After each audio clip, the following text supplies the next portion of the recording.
It's the third UAV, unmanned aerial vehicle, that's been owned by Bases Texas Productions,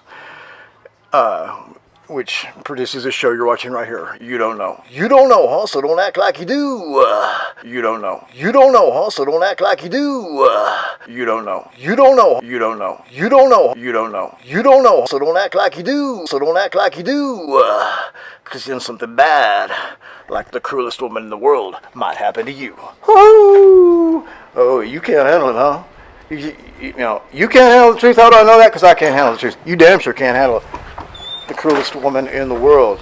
And don't even think about trying to handle the most beautiful woman in the world, because it ain't happening.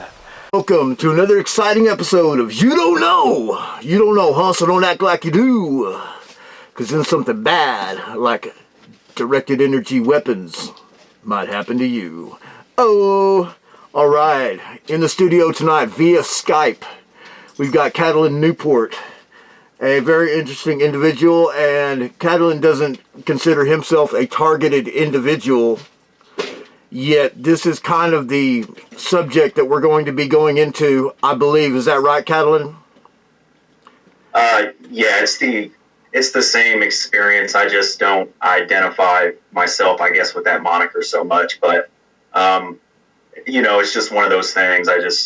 I'm myself first, and to have this thrust on you, to just have to identify like that, it's just like a personal thing, I guess. Absolutely. But, there's so much.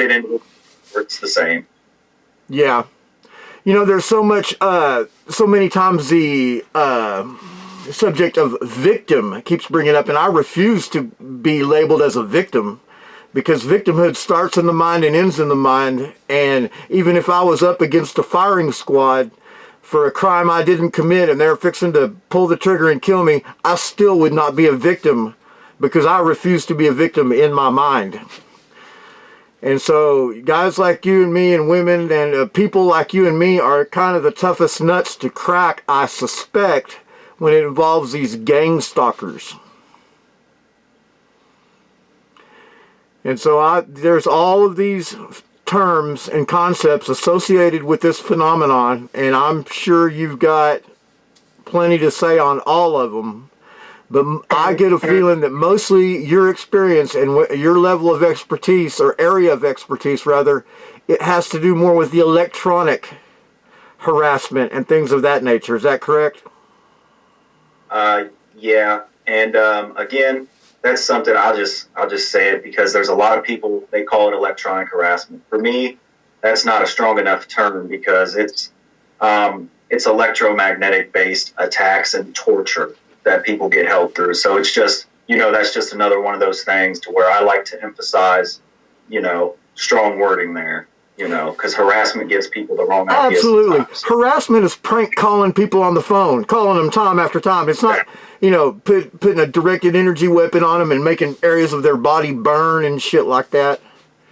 Yeah.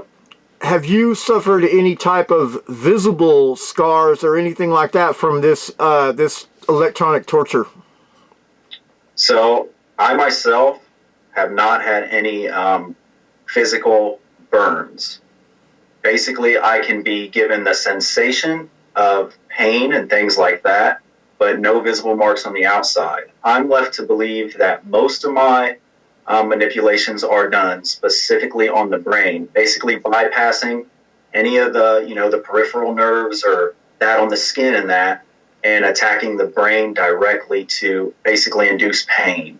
Although the sensation is so visceral and so much the same, sometimes if you don't have a mark or something like that, that's maybe the only indication that people have, but they can still feel the same exact physical sensations. I myself have had a lot of headaches, very bad induced headaches, like migraines right at the base of the skull. They can shift throughout the head, and they can be relieved instantaneously. But aspirin won't touch them. So, how can they be relieved instantaneously? Well, with my experience with it, I think it's different than what a lot of people will report, maybe if you talk to more people. But they can be held on somebody for any period of time. but in my experience with how I've been affected, it's basically instantaneous. And so as soon as that effect is relinquished off of me, I don't have those pain sensations anymore. And I think one of the things is because it's managed so precisely. It's not like the technological capability is like the highest imaginable. It's targeting like the nerves to cause those pain sensations directly. I can feel hot and flush, but I've been overcome, like you're almost being inoculated, like with microwaves or something, just instantly heated up. And like the most distressful feeling that I guess I've ever actually felt. It's like an instant feeling of sickness, dread, and suffering that like words don't quite describe the couple times that's happened to me. So one of the things the technology has, I'll say, shown me, because it's basically allowed me to maintain my perception well enough during some of these things and correlate them. And I know that technology is advanced enough to enable someone to do that as well. And so it's one of those things. I'll get mind blanked a little bit too. So I apologize if I jump in. No worries. Let me just tell the listeners, I've read the book Remote Viewing by Tim Refat, and I've read a bunch of other stuff. This technology is absolutely real. It's not science fiction. They really can do these things. The way that these electromagnetic waves work on certain chemicals within the brain and stuff like that. This stuff was all proven 20 or 30 years ago. You know, the Russians, the Chinese, and the United States government have spent billions of dollars on this technology. And I was bringing up the movie The Men Who Stare at Ghosts with somebody, and because they brought up something that, they said they did all this experimentation and, it didn't work, so they quit doing it. I was like, yeah, of course. Back in the 70s, they said they cut all this shit out and quit it. But I mean, now the evidence is just overwhelming. There's so many projects, so many, even the West Point Naval Academy has a class on chemtrails, called chemtrails. I mean, this shit is real. There are pundits in the news media and mainstream media that would like you to, put the moniker of the tinfoil hat. Somebody's a conspiracy theorist, and stuff like that. And let me tell you, this conspiracy theory has become conspiracy fact. And really, some of this stuff, these advanced technologies they're just now deploying, they've really had for decades. It was just getting them operational, and getting the computers that can handle all this stuff. It's mind-boggling. But this shit is absolutely 100% real. Now, you sent me some charts earlier on Messenger, kind of showing how they could do, because a lot of people talk about, satellite-based this and that, and I don't really want to comment on that too much, but the ability for this stuff to be land-based is much more doable, feasible, and you showed me some like extrapolation or how they get these waves around mountains and stuff like that by bouncing them off the ionosphere. Yep. And that's something that has been done in communications, I think, going back for quite a while. My first knowledge of it for sure is it was utilized in over-the-horizon radar. So radar generally before, if you have like a point of view, at some point you'll reach the horizon and the curvature of Earth, so you're limited. But this allows you to bounce a signal up, and you could still shoot a signal straight, so you would have both areas covered.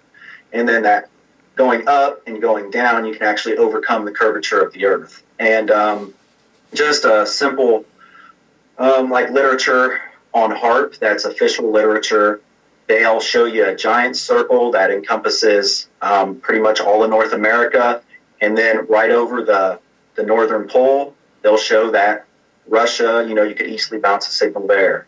And again, I sent you, it's a patent for an artificial ionospheric mirror, which they'll use the acronym AIM.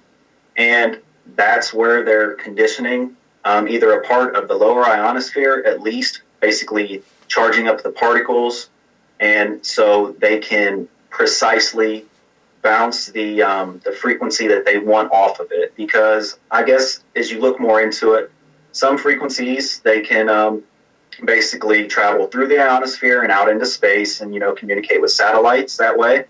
And things like that, whatever portion of orbit, or depending on what happens with refraction, you'll actually change that signal as it goes up and travels through the ionosphere some, and then you can start with a high frequency signal, and you can actually bounce a lower frequency signal back down towards Earth. So again, this has been studied heavily by the military to communicate with submarines, especially under the water, to overcome basically, I guess, what amounts to trying to communicate through water, salt water.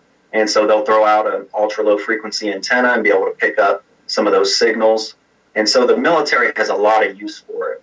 And as well, Bernard Eastland, who really created a lot of the patents that they're assigned to prior to HARP being built, he had all kinds of ideas about being able to weaponize the ionosphere, so to speak, for missile defense, to create a missile defense shield, and to do all kinds of things. So that's something that if somebody wanted to look into it, there's a lot of interesting literature on that. Nick Bejic, who is from Alaska and has a lot of literature and did a lot of study. He has an honorary degree, and he's done a lot of scientific study and spoken out. And so he's pretty knowledgeable in those areas and covers a lot of things that people can really.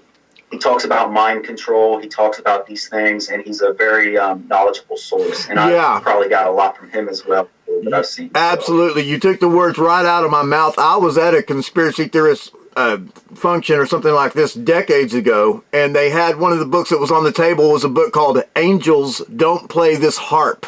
That's H.A.A.R.P. High Active Auroral Research Project, which is an American government deal up in Alaska, and Dr. Nick Begich wrote the book on HARP. Absolutely, this shit is 100% real, and yeah, you bounce these waves off of the ionosphere, and they could do that even before they had these mirrors that you're talking about and everything. The technology is so advanced, and this does play hand in hand with chemtrails, chemtrails and all this stuff, and mind control. All of that goes hand in hand. Hand in hand. You really cannot even separate these subjects.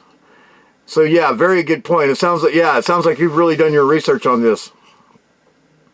Yeah, and I'll just add, so the artificial ionospheric mirror in the patent, it says it's tiltable. So, I mean, if I think about that, and you think about sending a signal up, and as Bejic will say, because you can precisely target these signals from like the whole phased array of HARP, the 180 antenna, and you're not having like an omnidirectional signal which goes out everywhere and things like people might think, but you can actually focus it more like a laser beam almost.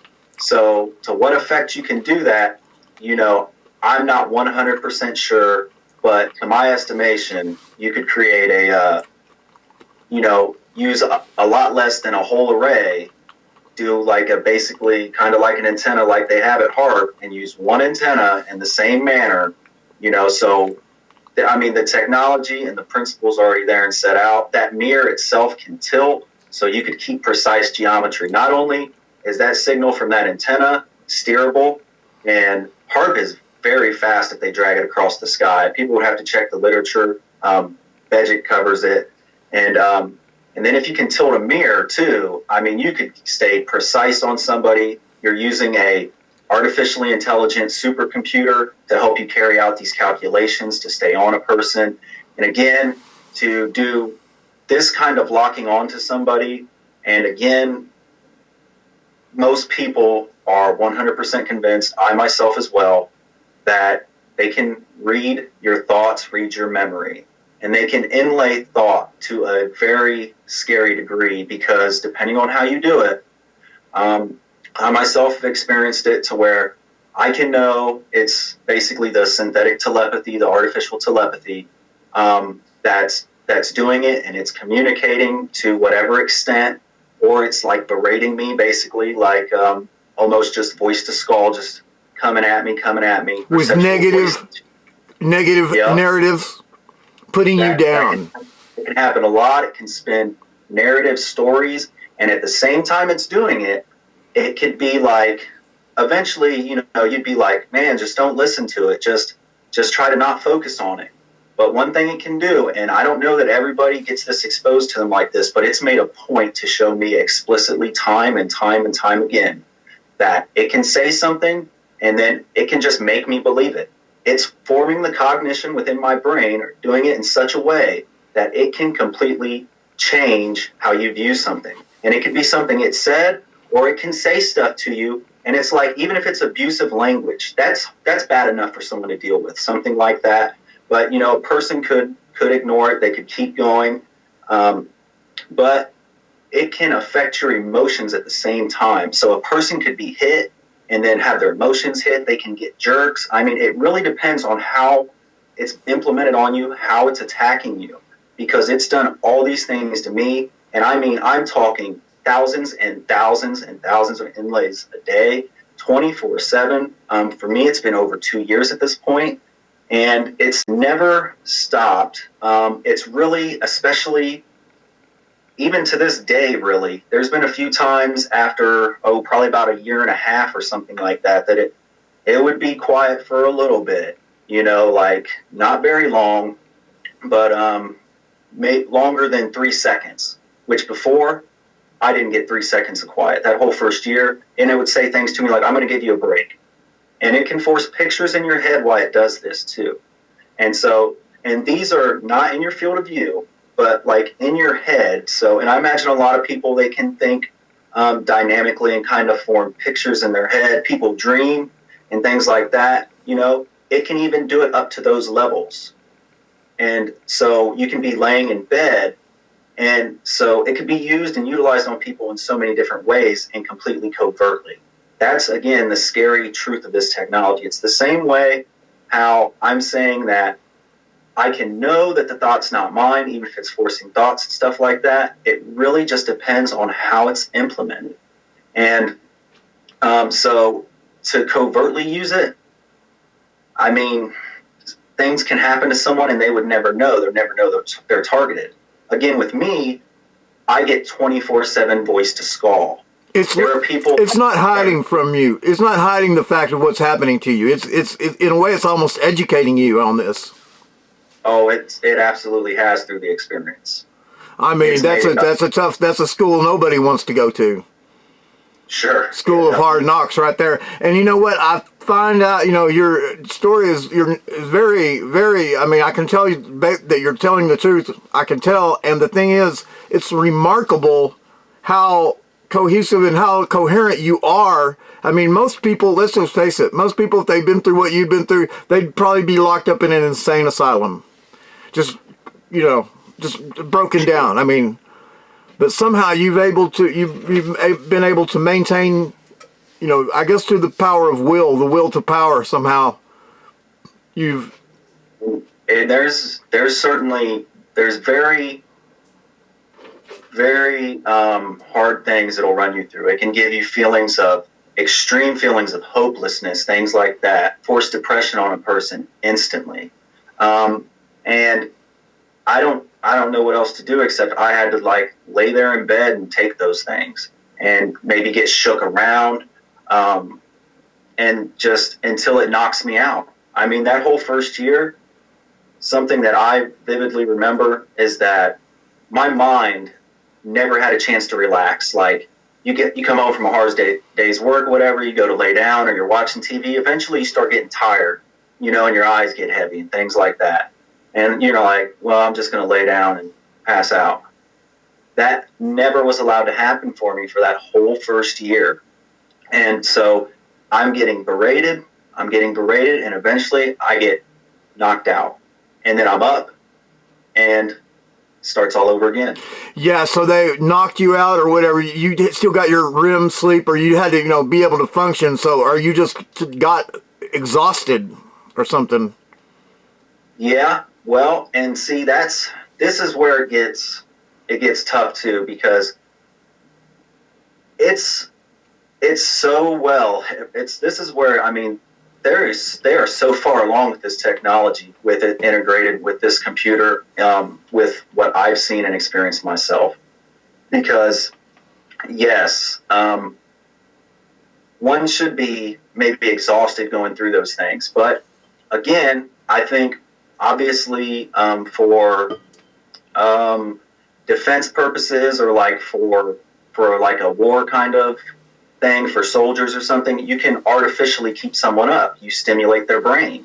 I drink coffee all the time. It does nothing for me. And again, here's something that I've been shown too, because there's times to where I'm just so tired, there's nothing I can do. I have to just lay down and try to go to sleep, or lay there and take it until whatever happens. But again, I've been just fine, just as awake as I am right now. And it's shown me in basically a second or two. And it would just make me so tired that fast that, like, I need to lay down and go to sleep. And then it let it pass. I mean, these are all ways that it's shown me just how fast it can take effect, how precise it can be.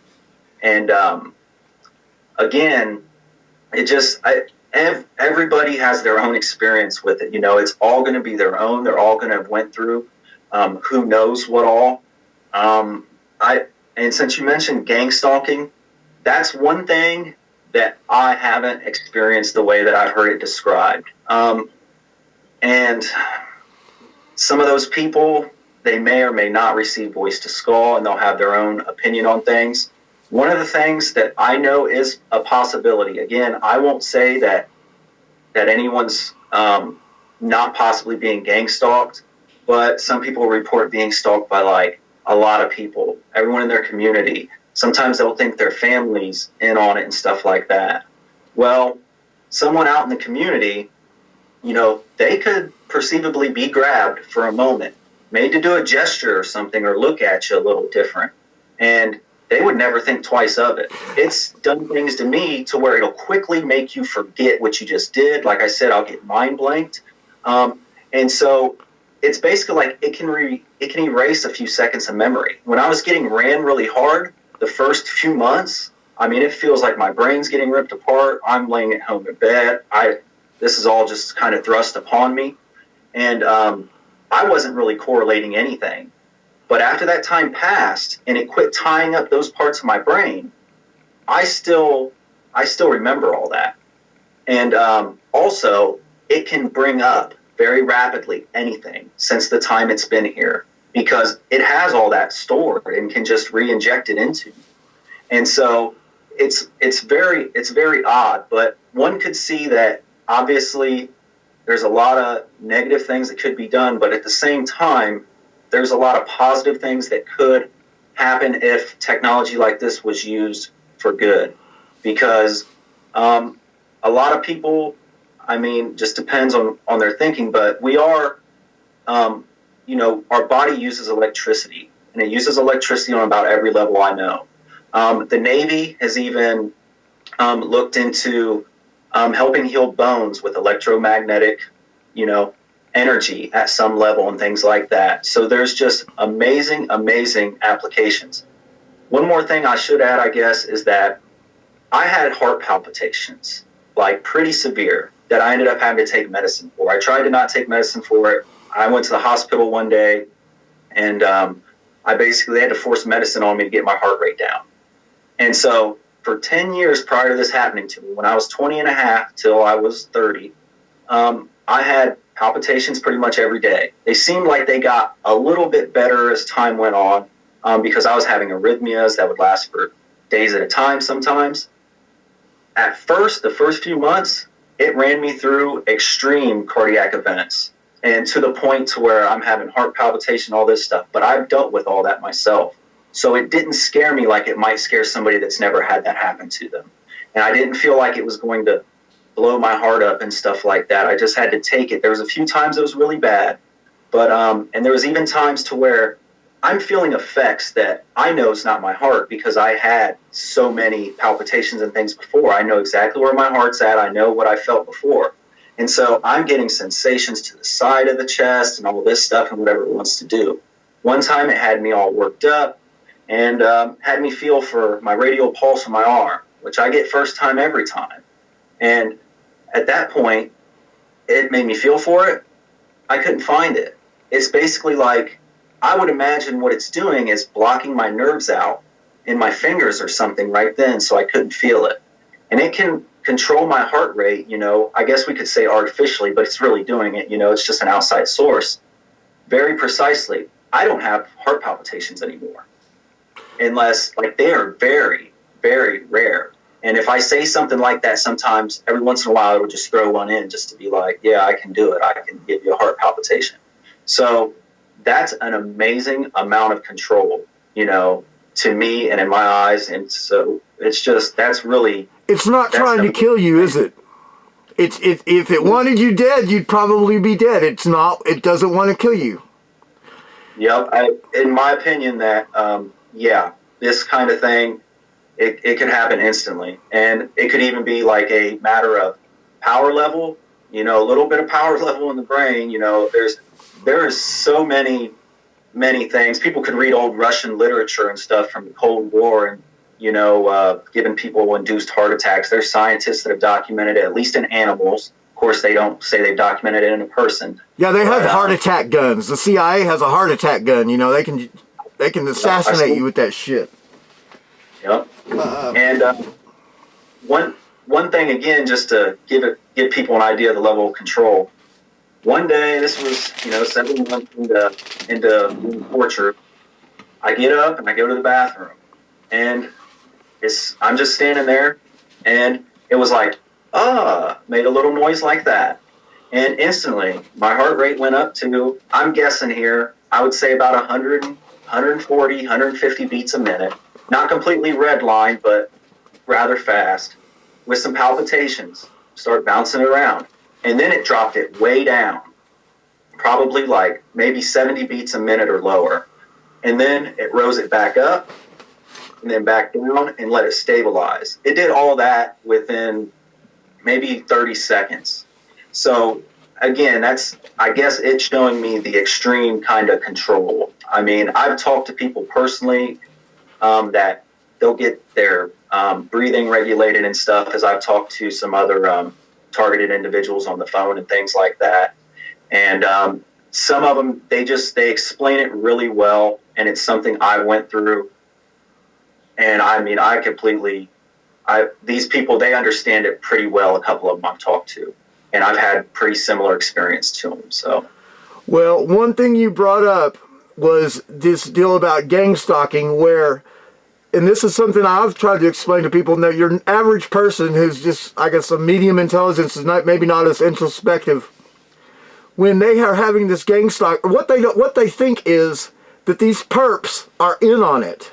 And what I'm trying to bring up the fact is these perps, I'm not saying all of them, but maybe half of them, some amount of these perps have no fucking idea that they're doing this to you. Like if they go and give you a weird look or something like that, they are being made to do that.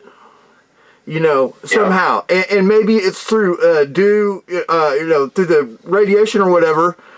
But increasingly, I'm seeing in many of these phenomena, and I study a lot of, I'm in the truther movement, but I consider myself to be on the high end because I'm really looking at the phenomena that some people would say is supernatural and stuff like that. Because at the end of the day, even if there wasn't a conspiracy, of men with banking and stuff like this, there's still an angelic conspiracy or a demonic conspiracy. But what I'm trying to get to is the subject or the concept of non-human intelligences.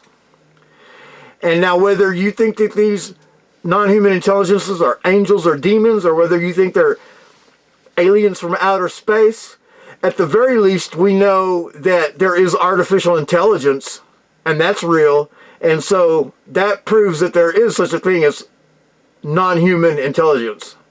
And I think that non-human intelligence is a big aspect of this. Now, I'm going to reveal something to you that I'd be shocked if you've ever heard about. This is I follow Dr. Rudolf Steiner, who died in 1924. And he invented eurythmy, a type of sacred dance. He invented biodynamic farming. He invented the Waldorf school system, the private school system that some kids go to. And he developed educational systems for, I guess, retarded kids and stuff. You know, he wrote hundreds of books. He had direct insight into the super sensible worlds ever since he was a child. And he was highly, sought after and yet hated by Hitler and Stalin, and kind of like Gurdjieff. These people who have these amazing abilities, they're sought after by these dictators and stuff. Well, anyway, one thing that Steiner did from time to time go heavy against the secret societies, saying, that World War I was because of that. He died before World War II, but he talked about World War II. He also talked about artificial intelligence. But what I'm going to tell you about that he only talked about several times, it's actually one of the greatest secrets of mankind. And this is the Mephistophelian doppelganger, of which there are two, the Ahrimanic doppelganger and the Luciferic doppelganger. And the way Steiner says it is that the human soul is not big enough to fill up the human composition.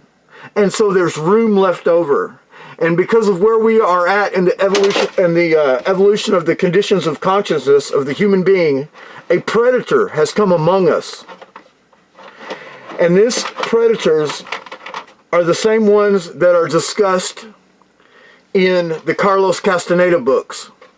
He calls them the mudflyers. And in fact, all the shamans who were of the great, shamanistic lineages, they knew about this thing and they had their ways to defeat it. And that is one reason many people may be surprised this whole world takeover by the Illuminati or whatever. They think, okay, it's a big thing to grab resources, to get all the money and stuff like that.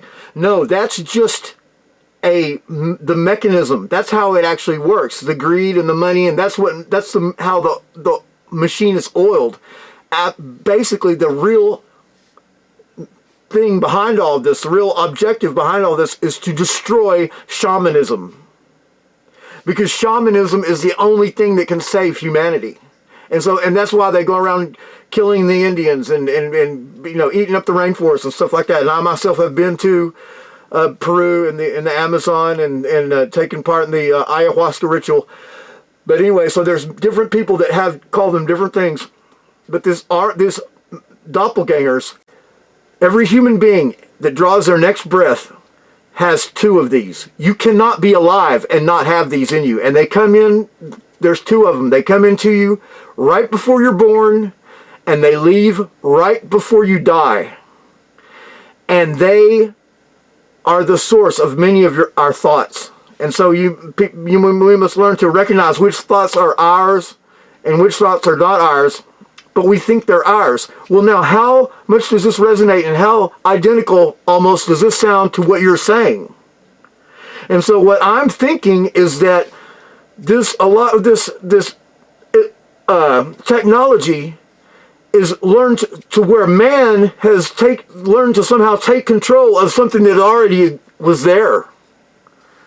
Because this has to do with alternate personalities, people going crazy, and then just regular people. Don Juan says, the human mind is morose, contradictory, and everything like that.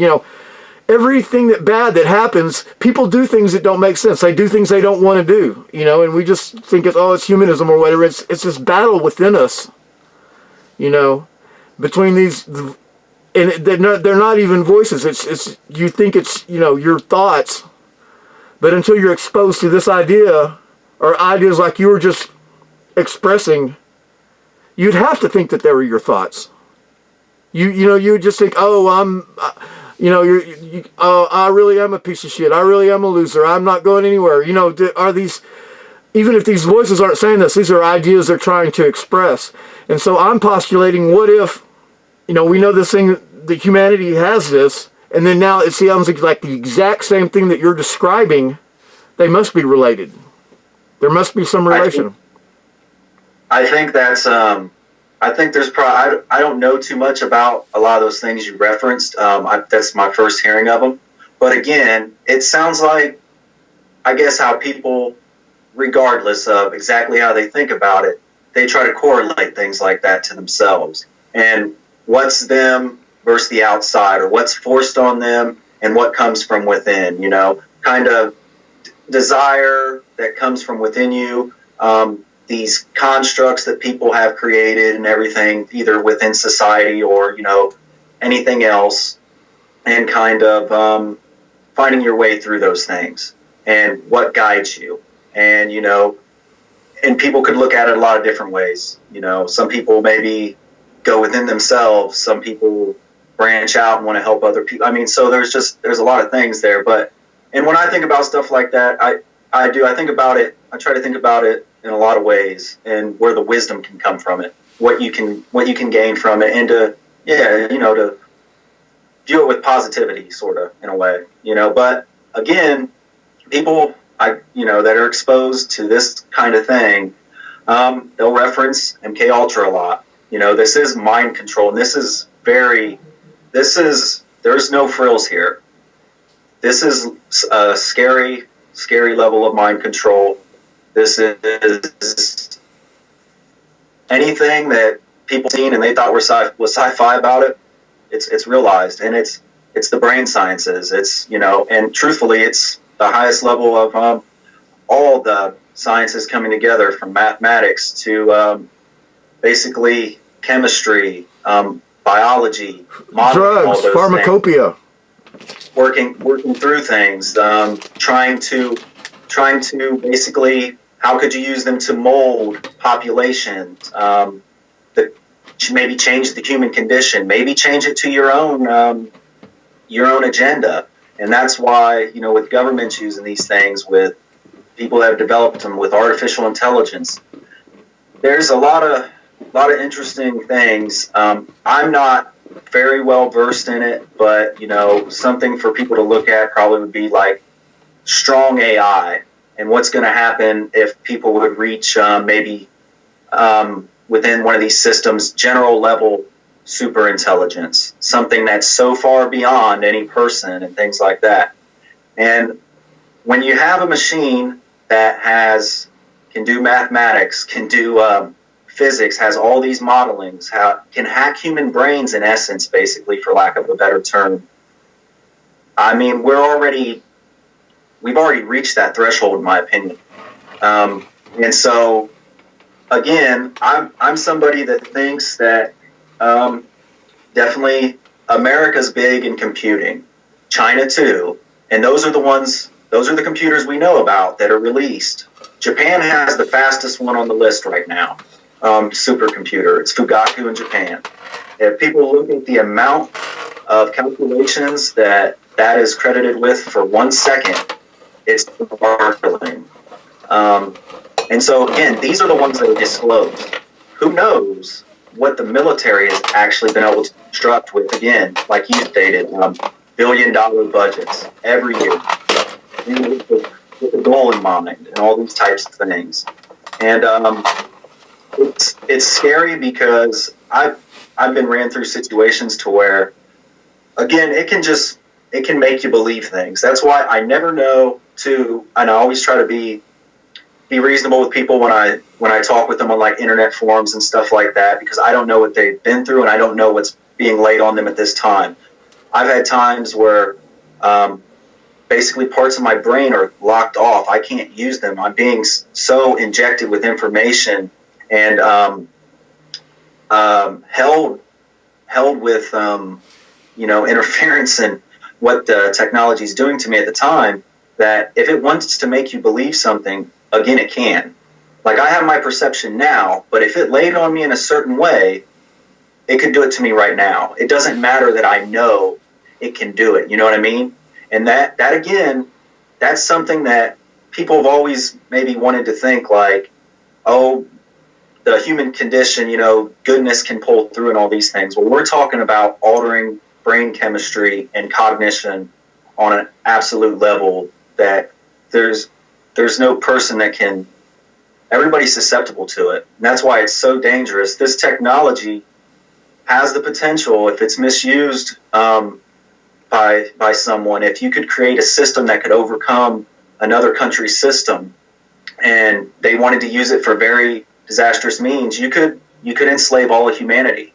You could do it to such an extent, if they could prevail on someone like they prevail on me and do it over a large populace, you could do it and they would never know. So these are scary things for someone that gets ran through this stuff. And then you have this thing telling you, I'm a demon, I'm this, I'm that, trying to make you believe it. One of the things that ran me through in front of my brother, who had to watch this, and I was kind of telling him some of the stuff that was happening to me at the time. I'm not sure how much he believed me at the time. I think he believes me a lot more now, since I was able to find some things, find information, explain it better, correlate it better to him, and all these types of things. But it told me I was an artificial person, and told me I was a clone, and all these things. And at the time, it's hitting me in such a way to make me believe it. Now, if it would just tell me these things, I'd just keep going on doing whatever I'm doing. It's just berating me with voice to skull, basically. But when it's acting on you with, like in telepathic means, like artificial telepathy, synthetic telepathy, these types of things, there's nothing you can do. I mean, and it probably did that to me for about 30 minutes, and it pulled like this, and I'm on the couch. My brother's just sitting there watching TV, probably like, what the fuck, and it eventually relinquished that off of me. I mean, another thing it did, and this sounds obscene too, and this is why people that think they're getting gang stalked, I think maybe as well, it can make you paranoid. Not just make you paranoid, but like I said, it can hold cognition in your brain or make you believe something in such a way that you can't fight it. There's nothing you can do. And so I come in one day and I'm sitting at the table, and it's like, it scares me, makes me very, very much like, it didn't do it all the way, or it would have been a lot worse, but it's like the neighbor's going to shoot me. Now what kind of sense does that make? But it's acting on you in such a way at that point, and it did it for a few minutes, and I sat there, and by my brother and one of our friends, and eventually it just made me get up and walk in the kitchen. That's something else I've experienced. It's forced movements, forced speech as well, precise speech, to the point that it could be running my speech right now 100% some of the time. It can interrupt me, make me stutter. That's something easy enough for someone to be like, okay, I could see you getting hit with a signal and it messing up your nerves. But this is the level, that's extreme sophistication. Okay, you're saying it can make you pick up a gun and shoot somebody? Unfortunately, yes. Okay, now, has it ever made you do anything like that? Like punch somebody or do anything violent? Okay, well, fortunately, I haven't done anything really overly violent. I got in like a little scrap at a bar one night. I smacked a dude. He got up, smacked him again, no big deal. So nothing overly there. But it made you do that? Well, I was standing up for my friend. That's one of the things, I don't know. That could be me too, right? I didn't act completely out of character. Right. So that's something that could expose it too. When you're speaking, I'm not someone that, I don't attack someone verbally. You know what I mean? Too much. It takes a lot to get me going. So if I get overly anxious like that, it's doing it. I mean, I've had it do it to where it's raising my voice around my family and stuff. And again, you could easily, it looks like someone's having a psychotic break or something. And then they're telling you they're hearing voices and all these types of things. And a good one would be, I'm sleeping and I've never punched anything like out of anger. You know what I mean? Mm-hmm. So I'm sleeping. I get up, and as soon as I hop up and punch my wall and mess up the plaster some. And I look at it and I was like, oh man. And I was like, you could have broke my knuckle if I was a couple inches over. I about hit the stud.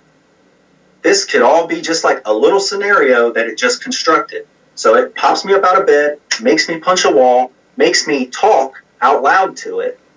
And then, and I've had these things. I drove around for months, basically.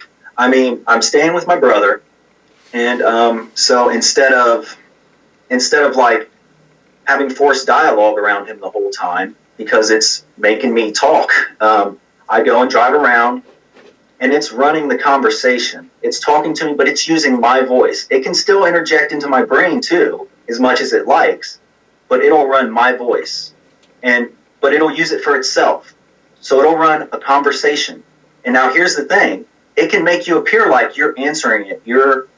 It's your volition that is doing this, and you're having a conversation with it.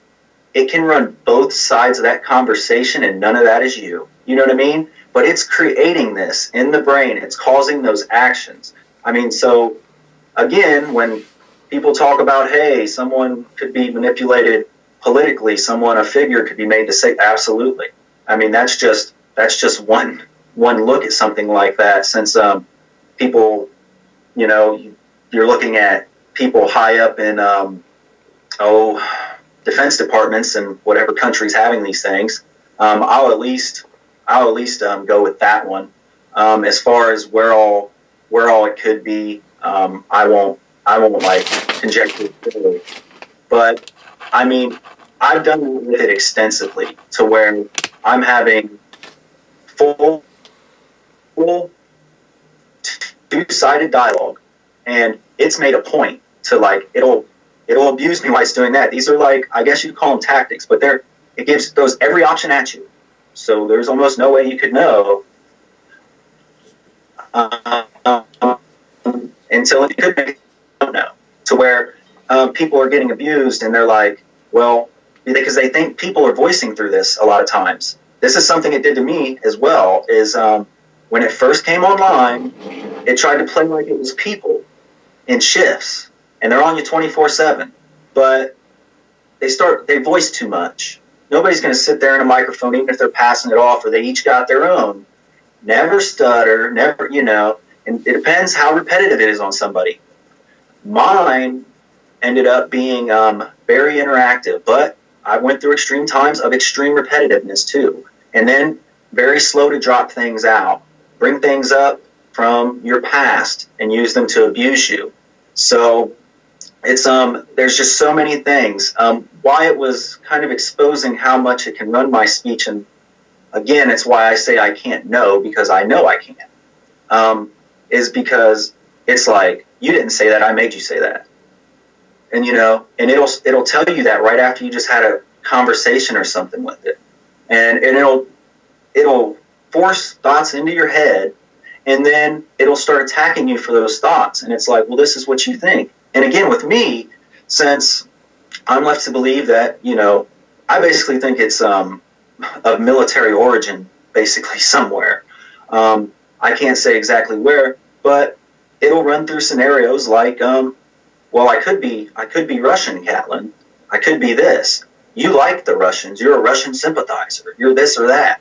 Look at the Chinese. I start watching Chinese news. It's a whole different world I've been exposed to for the last 2 years. And being abused like this and being stricken of human rights and realizing that, you start seeing that this is happening everywhere. And it starts delving into all these things and maybe what you really think and all these type of things, and being able to define those things. Now, this can happen to different extents for people, but it knows. I mean, it's pulled up memories from my childhood, my earliest memories and stuff, and it'll show me mental pictures. It remembers times when I was a kid and I was playing with toys that, unless I was monitored then by something like this, but again, computers probably weren't this advanced back then. Even the ones that were, they just weren't. And so it's pulling that out of information in your brain that's stored. I mean, they figured out how to decode the brain, basically, to run movements so precise. That's multiple spots in the brain. Language too. Language is something that, it kind of eludes, I think, a lot of people that even study it and work on it and things like that. But it can precisely force it. So, these are all things that it's really something to go through. And a lot of people, they think they can maybe trick the artificial intelligence and stuff. I don't I can't say that everybody's on the same platform or anything like that. You know what I mean? I don't know. I just know what I've been exposed to, and it's tried to play really stupid with me, and I'll say something, and then it'll try to attack me like, you think I'm a super intelligence and stuff, like you think I'm all this already. And it's because of what it's exposed to me and the things it can already do. And then I'll read something and it'll take things, it'll use like a 3-day period of stuff, and it'll just run through everything it can. It'll grasp to something, a commercial you see, it's endless, man. This stuff it can do, any possible thing you could think, that's like what it'll start attacking people for. So it's not even necessarily what it's attacking you for, it's just attacking you all the time. And so, in the repetitiveness, a lot of people will say, that's a torture in itself. Being completely helpless in your own body, in your own brain, no way to get away from it. I haven't even tried shielding or anything like that. I never did. You haven't tried what? You haven't tried what? Shielding. A lot of people will. Oh, like a Faraday cage or something like that? Faraday cage, or layering up with, a tinfoil hat. A tinfoil hat. That's what the idea comes from, of a tinfoil hat. Yeah. And again, it's one of those things. It's just, they can look deep into the earth with low frequency, deep earth tomography, stuff like that. And I have to think these things were specifically designed and utilized to find underground structures, find military bunkers, do things like that. But again, it's crazy. And it's crazy to see the world the way it is and know something like this exists. And then even hear stories. I've read some, there's a book called Operation Mind Control. And it's an old one that the CIA bought up a bunch of copies when it first came out to try to keep it off the shelves. And this guy, he wrote another part to it, and there's the complete edition he put out before he passed away. His name's right here, Walter H. Bauer. And it's just, he looks at a lot of different things.